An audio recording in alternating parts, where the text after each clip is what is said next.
it's funny. I always knew that I was going to serve a mission. But when it started getting close to time to go, when I was getting close to like 19, it wasn't really something that was on my mind. But the way it sort of happened was,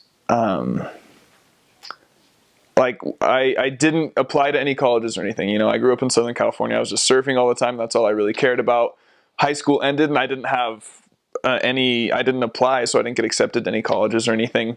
So I just kind of spent a lot of time at the beach. I went to the city college in Santa Barbara, and I kind of realized like I'm not really doing a whole lot with my life. So then my bishop was like, "Hey, it's time to start filling out your mission papers." And I had already known since I was, growing up and everything. I was like, "I'm going to go on a mission." So it was kind of surprising that the time had already come. But yeah, from there, it was just kind of a matter of filling out the paperwork, getting the physicals and everything. And it was just building momentum. And as momentum built, I spent a lot more time studying the scriptures, going over preaching my gospel and things like that. I don't know. It was funny to meet a lot of people in the mission who had been to BYU before they came out and had taken mission prep classes.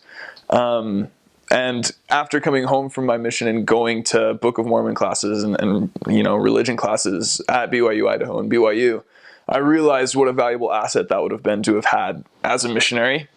But I mean, I did what I could with what I had, I guess. I think I would have known the Bible a lot better. When I was preparing to go on a mission, I really focused on the Book of Mormon because I figured that was a way to build my testimony, to make sure that, I was going for the right reasons, right? Like, Moroni's promise, these things are true. And then what you teach as a missionary is, if the Book of Mormon is true, Joseph Smith was a prophet. And that's the basis of, being a member of the church, is that you have a testimony of those things.